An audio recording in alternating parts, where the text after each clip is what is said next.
நாமக்கல் மாவட்டம் பள்ளிப்பாளையத்தில் நடைபெற்ற சிறுநீரக விற்பனை குறித்து அறுவை சிகிச்சை செய்த பெண்ணிடம் சென்னை சுகாதாரத்துறை சட்டப்பிரிவு இணை இயக்குநர் மீனாட்சி சுந்தரம் தலைமையில் மருத்துவ குழுவினர் விசாரணை நடத்தி வாக்குமூலம் பெற்று வருகின்றனர்.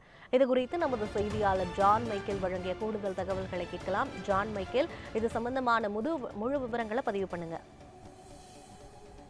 யுவராணி, அதாவது நாமக்கல் மாவட்டம் பள்ளிப்பாளையம் அடுத்து இருக்கக்கூடிய அன்னை சத்யா நகர், வெப்படை மற்றும் குமாரபாளையம் உள்ளிட்ட பல்வேறு பகுதிகளிலுமே விசைத்தறி தொழிலாளர்கள் நிறைந்துள்ளனர். இவர்களுடைய ஏழ்மை நிலையை பயன்படுத்தி பாத்தீங்க அப்படின்னா இடைத்தரகர்கள் கிட்னியை அறுவை சிகிச்சை செய்வதன் மூலம் கிடைக்கும் பணம், ஏராளமான பணம் கிடைக்கும் என்று ஆசை வார்த்தை கூறி மூளை செலவை செய்கின்றனர். இந்நிலையில் தற்போது பாத்தீங்க அப்படின்னா இதற்போல ஒரு கிட்னி விற்பனை சம்பவமானது அதிர்ச்சியை ஏற்படுத்தி இருக்கிறது.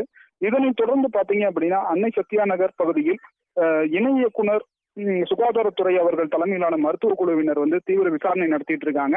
மேலும் தலைமறைவாக இருக்கக்கூடிய இடைத்தரகர் திமுக பேச்சாளரான ஆனந்தன் என்பவரை பள்ளிப்பாளையம் காவல்துறையினர் தீவிரமாக தேடி வருகின்றனர். இந்நிலையில் அவர் மீது 4 பிரிவுகளின் கீழ் வழக்கு பதிவு செய்யப்பட்டிருக்கிறது. மேலும் பாத்தீங்க அப்படின்னா சென்னையிலிருந்து சுகாதாரத்துறை சட்ட பிரிவினுடைய இணை இயக்குனர் மீனாட்சி சுந்தரம் அவர்கள் தலைமையில் மருத்துவ குழுவினர் தற்பொழுது அன்னை சத்யா நகரில் இருக்கக்கூடிய அறுவை சிகிச்சை செய்த பெண் ஒருவரிடம் தீவிர விசாரணையை மேற்கொண்டு வருகின்றனர். அவரிடம் உரிய விசாரணை நடத்திய பிறகு வீடியோ பதிவு மூலமாக வாக்குமூலமானது பெறப்படுகிறது.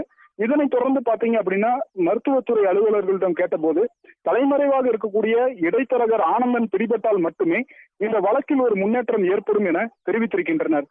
யுவராணி, விவரங்களுக்கு நன்றி ஜான் மைக்கேல்.